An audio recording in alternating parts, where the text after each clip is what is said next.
we the ones who gotta delegate. Get that money in the power, never be fake. Stick to cosign for 3. What did he say?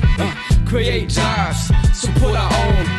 Educate the same and buy back your home. Got 3 degrees, triple 10. 3 PhDs, now we on the CNN. DBTV, let's talk about negligence. Ignorance is bliss, but we can turn it to intelligence. Believe none of what you hear, half of what you see. Let's break it down here on Dr. Boy's TV. Here we are. Good afternoon, everyone. Welcome to another episode of the Great Black Speakers Podcast, where we connect through conversation. I am your host, Lawrence Watkins. I am the founder and CEO of Great Black Speakers Bureau. I'm also the president and chief operating officer of the Black Business School. So today we have a very special guest, a longtime friend of the Black Financial Channel.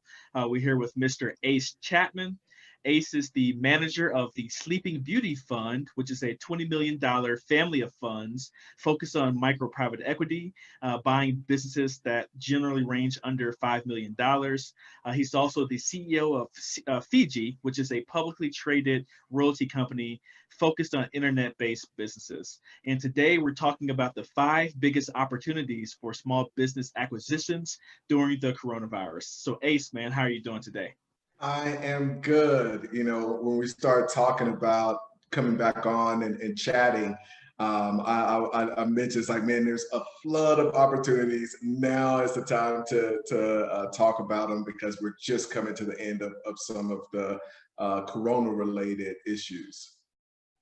Yeah, man. Well, let's just hop right into it. So, of course, you've taught a master lecture within the Black Business School, and we'll link to that beneath this interview. But you are the master when it comes to small business acquisitions. And I know most of your acquisitions, you target are under $5 million or, $2 or $3 million, that type of range as well.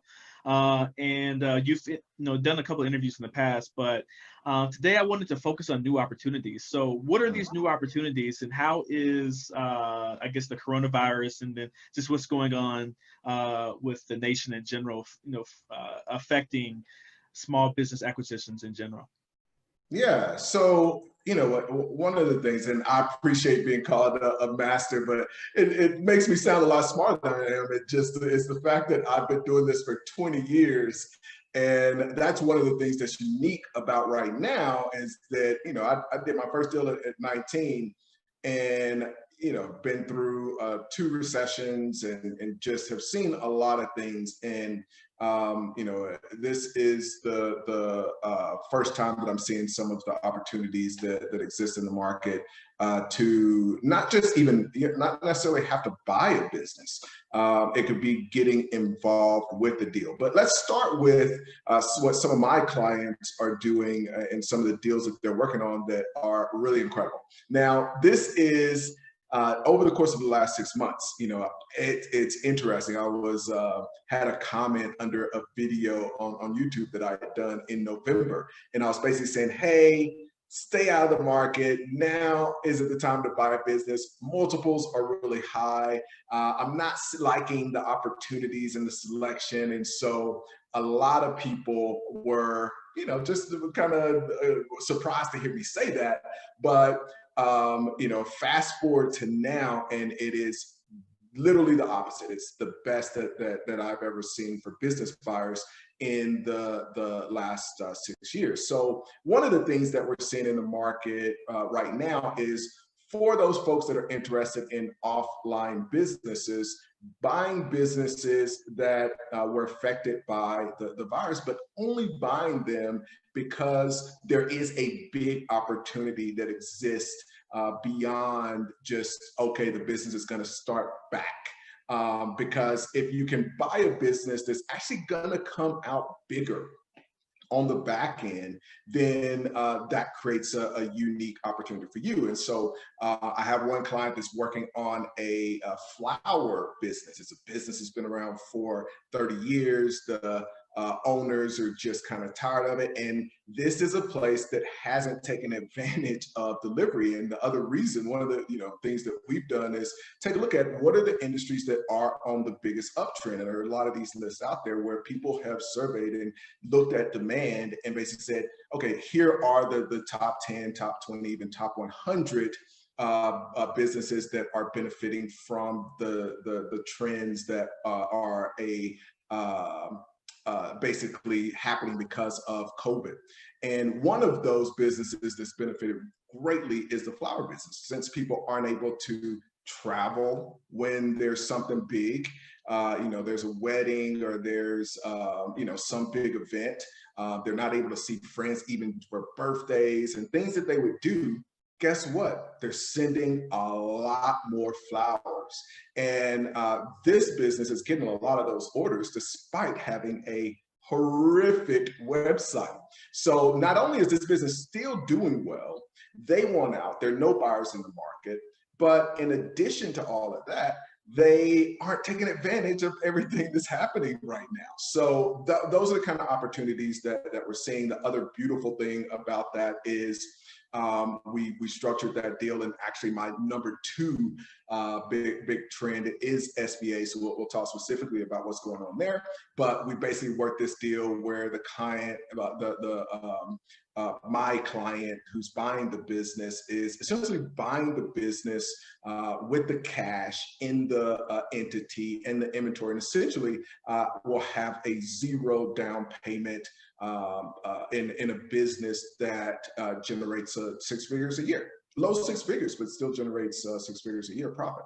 Now we go to another deal, which one of the things that I love about helping clients buy businesses is that I get exposed to a lot of different types of deals, maybe deals that I personally wouldn't buy. And the main reason I do it is that I get to invest in those businesses, but sometimes just going through the process of looking at these different businesses, that is really interesting. And so one of the deals that I have a client who's, actually I won't give away the locations just because the business, but he's an African-American client and is buying a gun range. So we're looking at this gun range deal. It's an amazing deal. Comes with the assets in this business. We're basically buying the business with, again, a 6-figure cash flow. And we're getting that business for less than the real estate and the assets are actually worth. So the real estate and assets come with the business, but we're getting the business for less than everything. And in addition, and this is one of the reasons that it's just, for the last 20 years, been very surprising to me that people get so excited and obsessed with real estate, which is an amazing investment. But what if you can buy real estate and have a business that's on that real estate that's generating you the money, and the real estate just comes for free? So if you can get free real estate, so we do a lot of deals like that. Every time we do it, it's so funny to me that people go through all this trouble, obsessed, excited about buying real estate, and it's like we're just getting free real estate plus this amazing income. So that's number one. Anything that you want to chat about there, or you want me to move on to number two, Lawrence? Yeah, no, let's just talk about that, right? So you mentioned the flower business.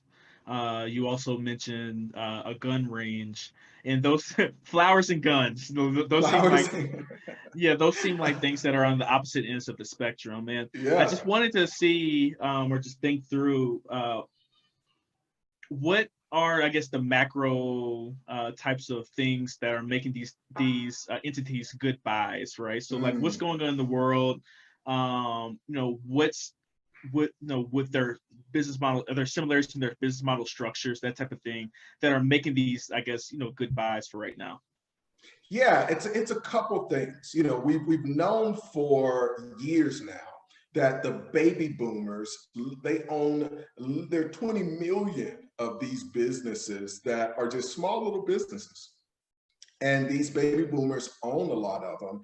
And at some point they have to sell. Now, a lot of them are holding on for a really long time and haven't been interested in selling. But now it's getting to the point where, with everything that's going on in the world, a lot of them are now motivated to put their business on the market and sell. Unfortunately, and this is the way everything works. It's going back to 2009 with real estate. everybody's motivated to get rid of their real estate when it's the worst time to get rid of your real estate. So literally, it's that combination that, number one, is creating this unique opportunity, is that you have all of these business owners, some with really great businesses, some with businesses that are really kind of zombie businesses. They're still there, they're still somewhat active, but it's the walking dead. They're going to go out of business. And so we want to select those businesses that are still making money. Nothing's really changed in a major way, but there's some opportunity for growth on one end, and there's a motivated seller on the other end. So talking about that opportunity for growth, the cool thing there is when you look at what's going on in the in those two markets in particular, and that's where we're focused. So we're trying to find those deals where, we look at everything that's kind of, we have people that reach out to us, and we look at all these deals, and we basically say, all right, where are the deals that are going to benefit from the changes that are happening? So I talked a little bit about the motivation and the increase. It's been a massive increase in the flower business. And at the same time, there's a whole nother set of circumstances that is really motivating people to buy guns. There are more African Americans that are getting gun licenses than ever before. And, on the other end, there are a lot of white people that are now getting guns and everything. So on both of those ends, there's an increase in demand. And so it's getting in front of that, and it's one of the reasons that I have after buying a business and then trying to start a business from scratch years later, I realized, wow, the opportunity for me to buy something that's already there, that's already set up and ready to take advantage of trends. That's how you get in front of trends.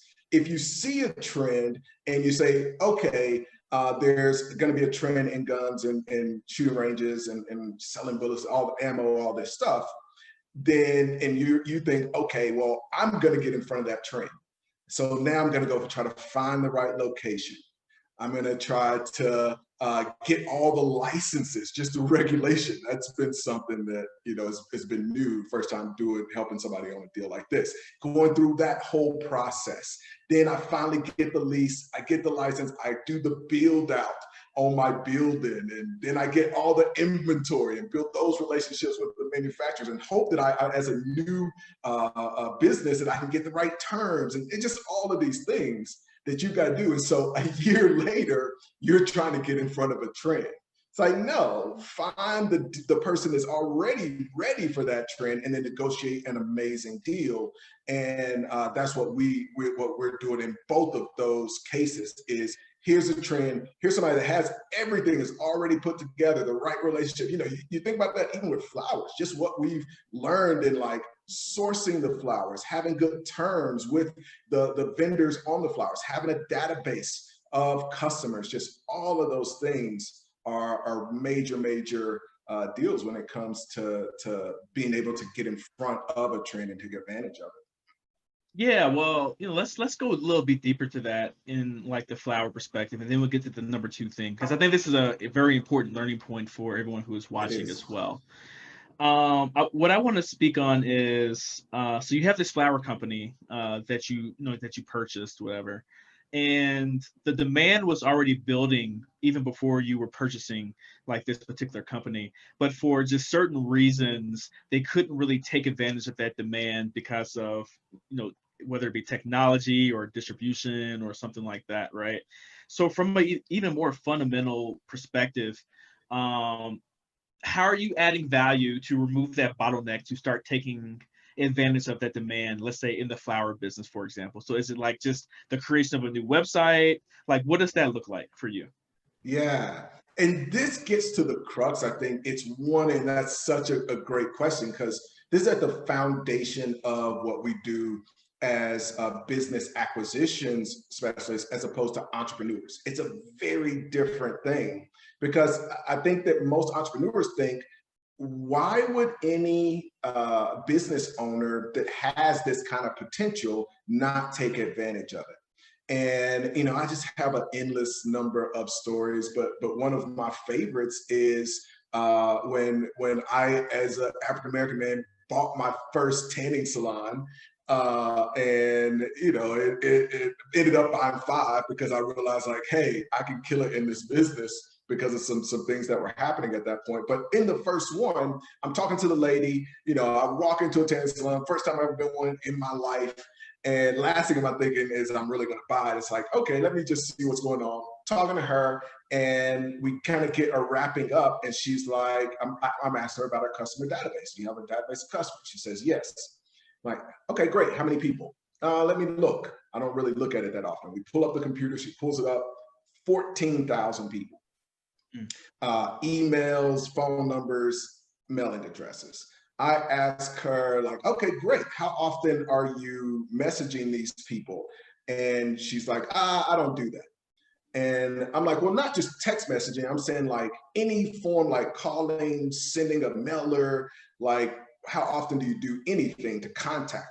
And she's like, nah, I don't do any of that. It's like, I don't want to bother my customers. I'm like, so you've never contacted any of the people that are in this database? And she's like, no, never. And so I literally moved her out of the way of that computer, wrote up a contract right there, and printed it out, and we signed it. So the first time I ever walked into a tanning salon, I bought it. And it's because of that. And so ever since then, I've just seen like, it's not a matter of, oh, what's keeping them from taking advantage of these easy, like that's literally upload the emails, type something out and press send. There's not a impediment. Sometimes it's just their way of doing business. And it's great because they've got some other skill sets that they've used to get the business to a profitable standpoint. The other point that's important is that we buy the business based on today's income. So we like to buy businesses at, it's interesting. We like to buy businesses, and this has been over the last probably 8 years, like to buy businesses at a 3 multiple. What that means is that if the business is making 100,000, we want to buy it for no more than 300,000 in profit. In profit, cash flow profit. And what we want to do then is get a loan and get some owner financing for that 300,000, so that our 100,000 is, maybe 30,000 is going to the service of debt, 70,000 is for us. We don't have any cash. It's an infinite return. So we're buying the business based on that. Everything that we're doing to grow the business or get in front of the trend is just a bonus on top of that. So we want to have those opportunities there to be able to test things and grow things, but we're not buying the business based on the fact that it's going to get that. Now, here's what's cool about today is that right now, the multiples, when I'm talking about the deals, I've got one client that just bought a deal at a 1.2 multiple. That's a third of what we would have bought that business for 6 months ago. Like a third. I have another buyer that's buying a business in a different industry where the multiples are typically 5, and he's getting it at a 2.5. So it's 50% of what the real value is. And that's the starting in the 2.5, that's the starting. So we may get that to 2 or below. So we're talking about doing deals that are a combination of things. We're buying it. All we care about is the income that's coming in right now. That's great. We're going to get an amazing return. We're getting it cheaper than what we would otherwise. Then we're using leverage to get it with a low down payment. In the case of the gun range, literally getting more assets than what we're buying it at that multiple for. And with a combination of all of those things, then we say, okay, well, let's also make sure that it's in an industry that's going to grow. Now, in both those cases, there are some things that can be done, but I wanted to set the stage before just saying the reason that. So it's great that you have that, because none of this stuff existed 6 months ago, but it's now we're at the frosting level. This is the frosting on the cake, is that now we can look back, look at all the hundreds of deals that are being sent to us and say, flowers, there's some potential there. It's on the top list of growing businesses because of COVID. Oh, okay, guns, It's growing because of all the unrest, the civil unrest that's going on. So we can then cherry pick and say, we're going to be able to buy this business because the whole, a rising sea raises all ships, I think they say. Gotcha. Well, let's continue to talk about that in a second. So you mentioned the flowers and the guns. We're going to get to your next point in here in one moment. But before I do, just want to remind everyone I'm here with Ace Chapman. Ace is the manager of the Sleeping Beauty Fund, which is a $20 million family of funds focused on micro private equity, buying businesses usually under $5 million. He's also the CEO of Fiji, which is a publicly traded royalty company focused on internet-based businesses. And today we're talking about the 5 biggest opportunities for small business acquisitions during the coronavirus. So if you guys like what we're talking about today, like the information that Ace is delivering to you guys, please make sure you press the thumbs up button. We really appreciate you for doing that. Please share this video with friends and family, as well as subscribe to the Black Financial channel if you would like to receive more interviews and content like what we're producing today here with Ace Chapman. And you can find out more about Ace at acechapman.com. That is acechapman.com. And a link after this interview will be in the description bar of YouTube as well. So Ace, let's talk about the next thing. So you mentioned guns, you mentioned flowers. Like, what's next? And I will second that on the like button. Be sure to hit the like button, because this is something that I don't hear a lot of people talking about, just being real. Like, we're out there doing it, and I just don't hear a lot of people talking about these opportunities that are unique. And it's an opportunity for us to start buying up our communities like right now. People are more motivated than they've been. So the second big opportunity is SBA. So I mentioned that on one of the deals that we're closing right now. And it's just, I have never been a big fan of SBA over the years, because there's just the downside of all of the headache that you have to go through to get approved. Then they charge you, in the past, they've charged a really high interest rate. They've required outrageous liens against all your assets. So it's just been this big headache, and it takes too long. And so when you're trying to close a deal, well, all of that is out the window. They are trying to get money to work. So if you are someone that has a good credit, the easiest SBA loans to get are on deals that are already in business. This is another one of those things where we think, oh, it's tough to raise capital. And it's because we're going into a bank saying, hey, I want to get access to $100,000 because I'm going to start a business. And no smart person wants to make that investment. We know that as somebody, you take something like the Shark Tank. We know that any one of those sharks, if they just attach their name to that business, it's gonna make some amount of money. You know what I mean? Like, regardless of how good the business is, how crazy it is, it could be the dumbest idea ever, it's gonna make some money. But they understand that, man, even with my name, starting something from scratch is immensely risky. And the odds are that, again, even with my name, it's going to fail in the long run. So that's all the bank is saying. And so when you say, hey, I know that majority of businesses fail, but I've got one that has made it for 20 years in the case of the flower business, made it for 28 years in the case of the gun business. It's been around. It's going to continue to make money. It's got customers. All that stuff is there. It made it through what I call the entrepreneurial gauntlet. And the entrepreneurial gauntlet is what most businesses have to go through, and most of them don't make it through. So when you bring a deal like that to the bank, they want to make the SBA loans because they make money and it's insured by the government, essentially. So they want to do those loans, but they don't want to do them and lose money. They want to do them and make money. And so what you can do as somebody who's bringing in a deal to them is say, hey, I got what you're looking for. Like, I got the goal that you're looking for. And it's a business, been in business for 20 years.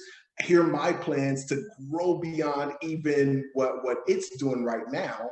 And that's where some of these other things that I'm talking about, the trends and bringing technology into the business and promoting it online and all that stuff, that gets a bank excited.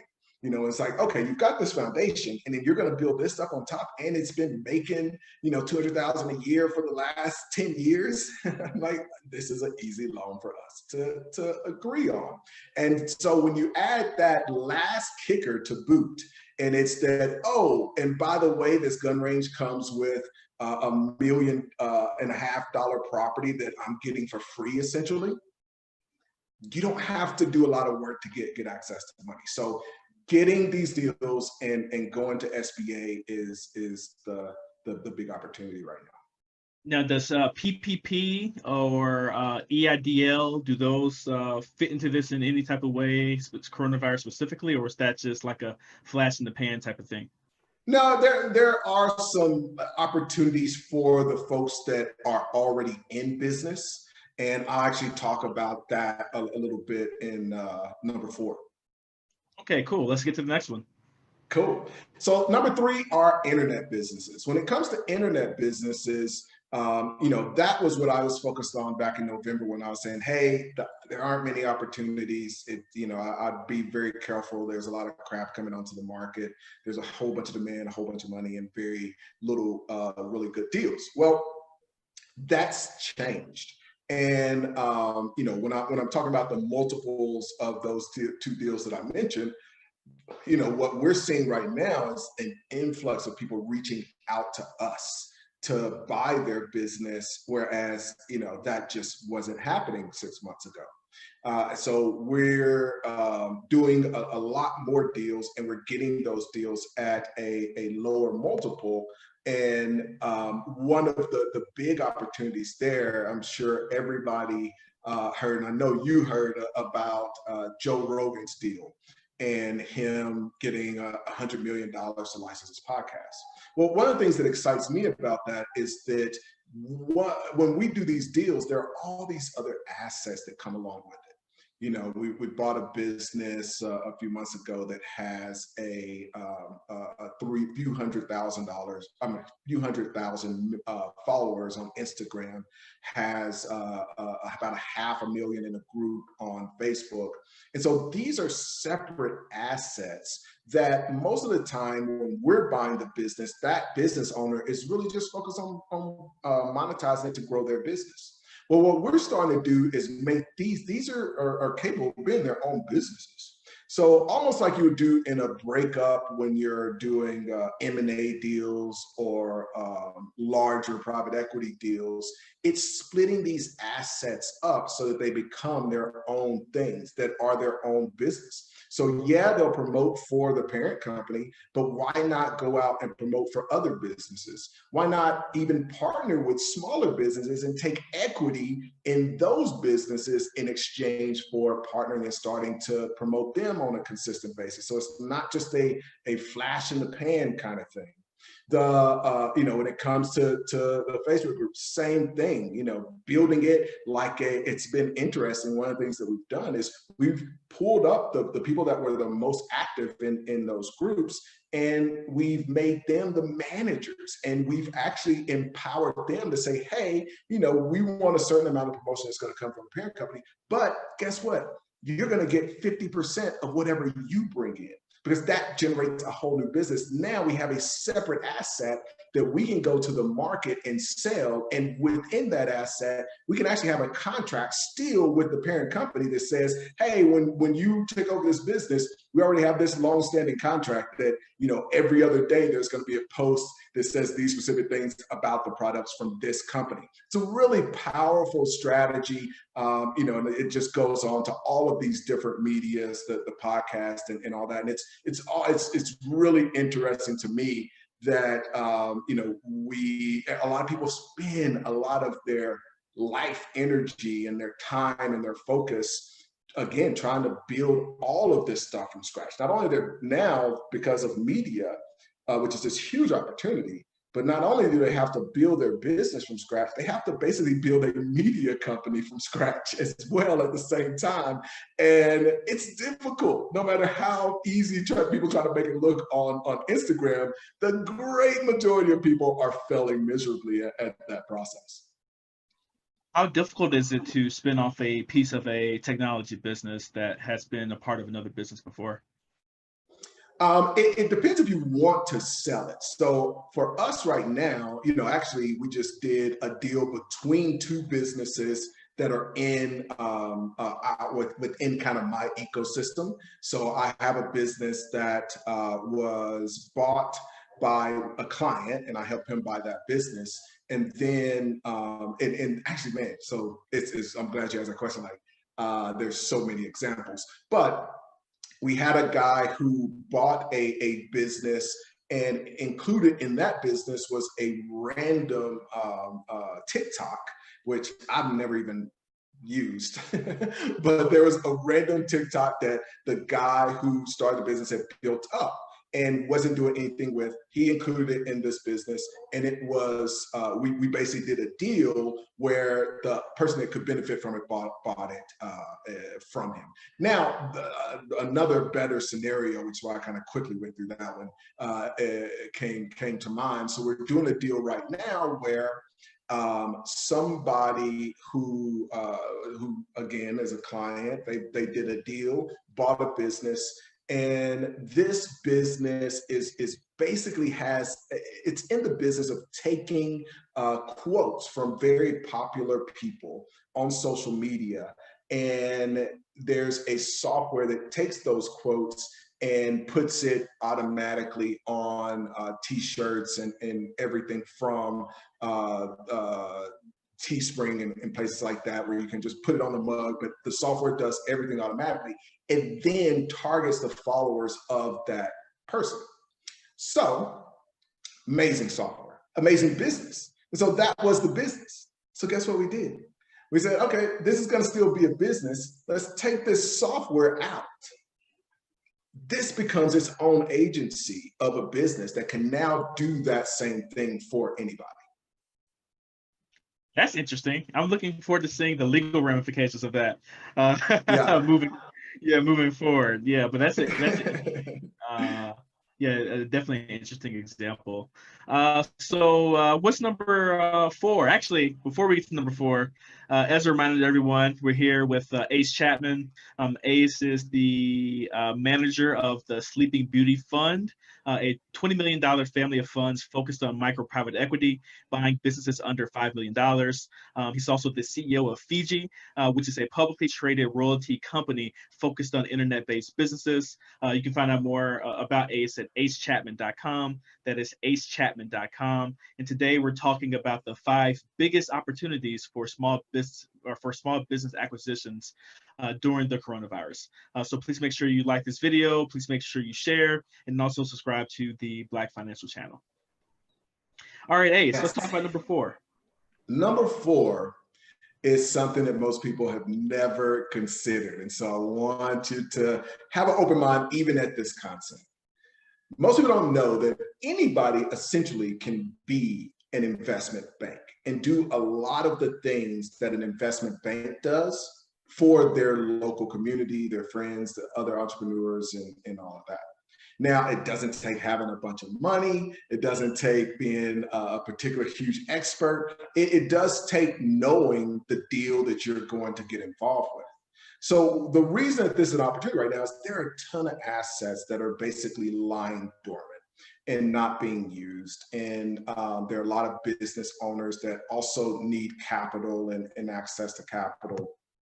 And so what we do a lot of people think that private equity is just buying a business, but private equity is literally doing things in the private arena.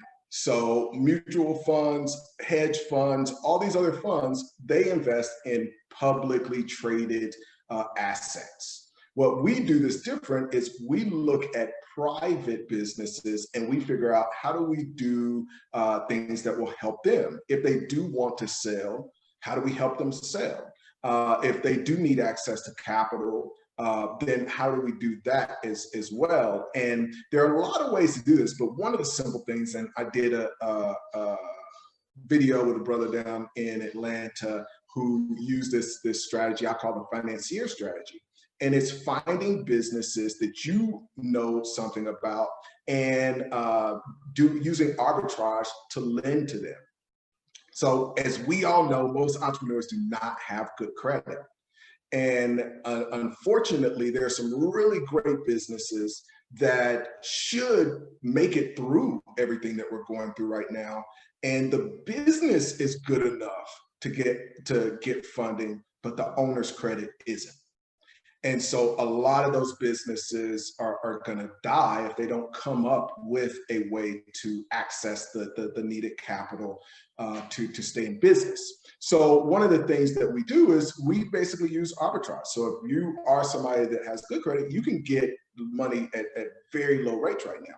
And it could be 3% or whatever. But there are businesses that would be happy to pay a lot higher rate. It could be 12%, 15%. And the key here is understanding the business. And for me personally, I love having assets. It's just like, hey, I'll do this amount, but this is the asset I have. If you don't pay me, I'll get along 50% of what that asset is worth, and then I'll just take the asset. And even though I sell it for 50%, I'm going to get my money. And literally, one of the big reasons that I went into tanning was like financing those other salons and the beds themselves, because it was like, okay, I'll do 50%, and then I'll just come in here and take it and eBay it if I have to. So it's pretty low risk at the end of the day. You still have to manage risk. Now, it's interesting because even one of my clients that I trained to do this, he he's an expert at online webinars, and he started financing webinars essentially, where he had an agency that could do the Facebook marketing. And it was basically like, hey, like, I know what you're going to make from this. I'm going to put up the money. Here's what I'm going to charge. I'm going to give you this loan. And it was cool to watch. And it's an interesting video. And we, kind of break down what he did there. But he didn't start with anything. He raised $25,000. And in that video, we talk about him building this side business that generates $50,000 a year in income profit. Without a dime of his own money. And, we pull up the bank account and everything, because I know a lot of people are just like, no, that's not possible.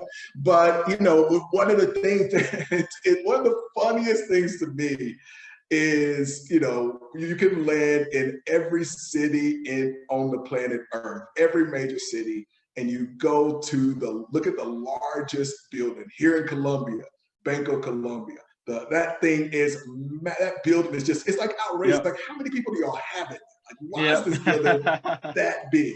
But and the second largest building is probably Sura for the insurance, right? Yeah. So you look at the tallest, biggest buildings, and it's going to be these banks.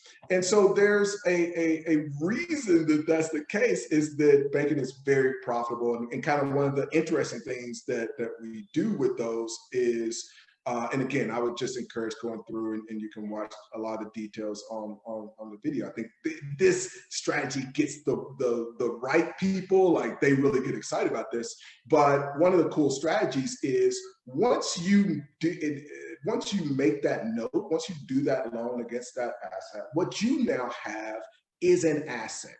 That note, once that other person signs and agrees to pay, this is an asset that people buy and sell and all of that. So you can go and actually borrow again against that and raise capital against that note at a low rate, because those people are protected by the original, and they're getting some money from the other person. So you can borrow again against that note and have that original $25,000 end up turning into $150,000 through that kind of mechanism. It's a very cool strategy. There's a lot more when you talk about being an investment bank. I've done a lot of different deals. I've financed a van for a locksmith, a very cool locksmith, interesting company, and a guy who I ended up helping to buy a locksmith business. He runs it remotely. He's on an island in the Caribbean. He has a series of locksmith companies, and again, and I don't want to take up too much time on this, but one of the cool things with certain businesses is that, going back to the number one, offline opportunities, you can buy some offline businesses and run them like internet businesses. So most of these locksmiths are, basically they're run by mom and pop, essentially. It's like one guy in a truck, and he gets a call and he goes, he unlocks the car, and he unlocks the door of the car, whatever. And then he goes on and gets paid. So what we realize is like, man, like these people are not good at SEO, and the SEO person wins. Like the person that's number one, because you're not looking for like him to come in style. And in fact, most of the time they definitely do not come in style. You want them to show up, you want them to unlock the car, whatever. So it's not like, it's like whoever shows up number one, that's who you're gonna click, call, get the locksmith in. That's interesting. Sam Ovens, he runs the consulting.com, and in his training, he talks about that when he was working with plumbers and hot water heaters. So when when your hot water heater breaks, you're not looking for the best person to come replace your hot water. You're looking for like the person who could do it right now, immediately, right? So it seems like locksmiths is like that urgency factor, right?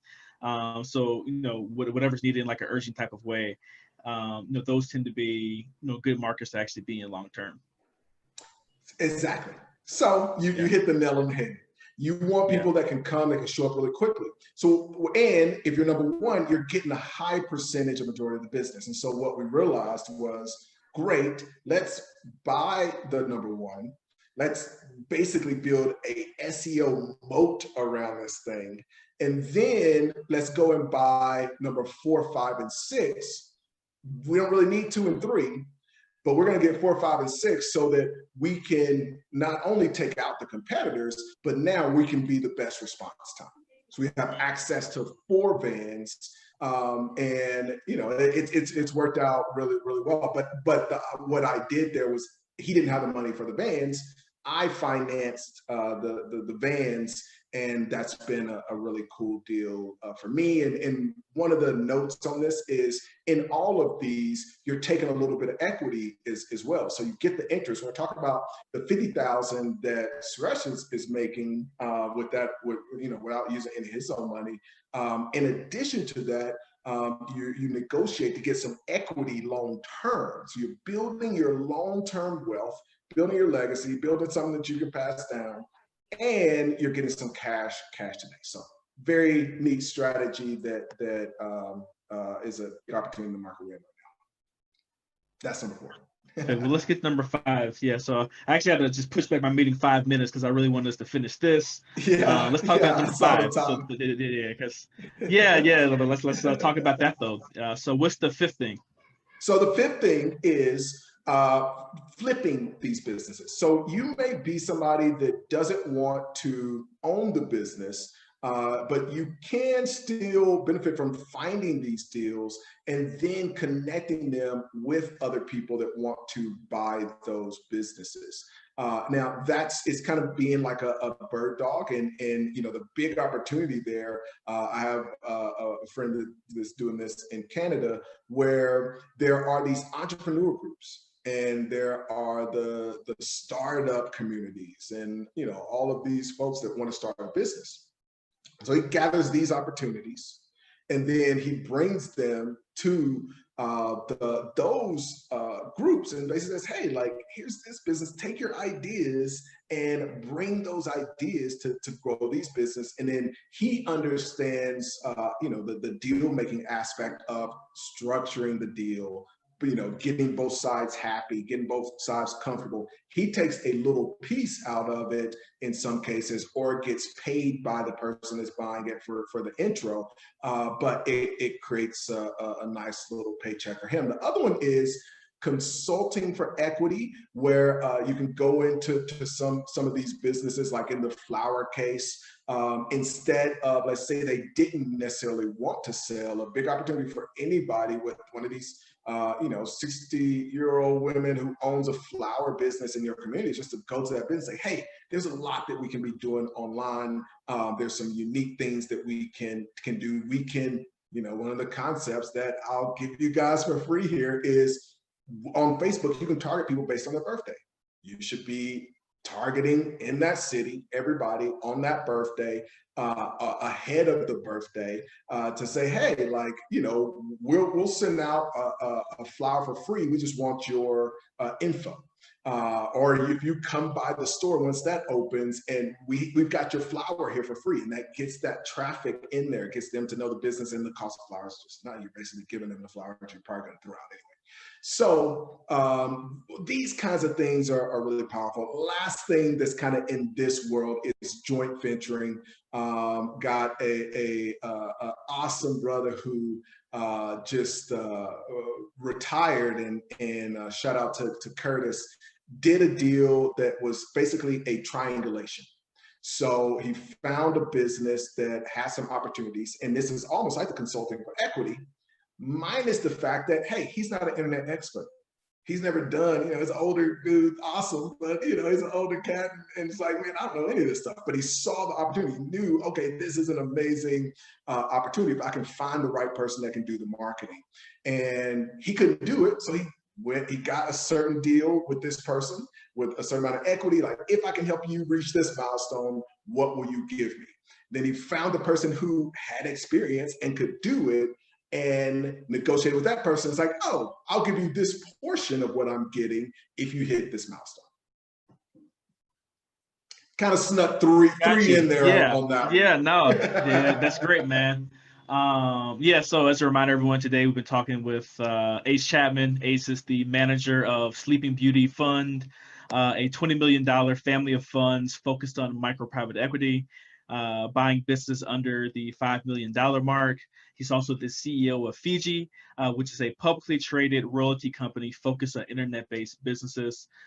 Today, he's talked about 5 different things, really 6. So he gave us a bonus. So the first one was go where the demand is. So he was talking about things like flowers and also firearms. The second is look into your SBA loans in terms of that being a unique opportunity when it comes to buying businesses, small businesses. The third is to look into the technology sector. Fourth is think about financing, and how can you, as a person, if you have extra cash or know how to go about raising cash, be a financier to a lot of these businesses that are probably going to survive the coronavirus, but the owners may not have great credit or something like that. So you can be that bridge to help them get from point A to point B financially. And the last piece is flipping, and think about how you can go about flipping businesses. And the bonus was JVing and working for equity, or cash or equity, that type of thing. Well, equity in this particular case. So you hit certain milestones as a consultant, or some type of partner, and you get an equity stake in that business that you are working with as well. So those are the 5 plus 1 things that you can do in terms of opportunities for small business acquisition during the coronavirus. Did I miss anything, guys? That is it, man. Thanks so much for having me on. Yeah, no worries. And how can people get in touch with you if they want to learn more about your products and services, or be a part of the fund, that type of thing in the future? Yeah, so definitely check out acechapman.com. On Instagram, it's at ace.chapman. And on YouTube, you can search Ace Chapman. And there's a lot of information that goes into more details about some of the things that we chatted about today. Perfect. And sorry I couldn't get to your customer questions or your audience questions today. I'm actually running behind for a meeting that I need to get to. So I'm going to go ahead and head off to that. But please make sure that before you get out of here, make sure you like this video, share, and also subscribe to the Black Financial channel for more financial content like what we produce today here with Ace Chapman. So on behalf of Ace, my name is Lawrence Watkins. You guys take care. Be blessed and have a wonderful day. All right. Bye-bye.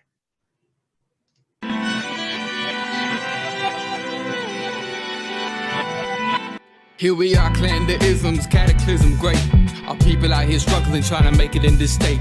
Everybody out here doing it, but we the ones who late. Now family, we the ones who gotta delegate.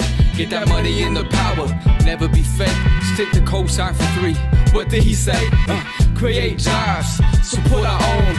Educate the same and buy back your home. Got 3 degrees, triple 10. 3 PhDs, now we on the CNN. DBTV, let's talk about negligence. Ignorance is bliss, but we can turn it to intelligence. Believe none of what you hear, half of what you see. Let's break it down here on Dr.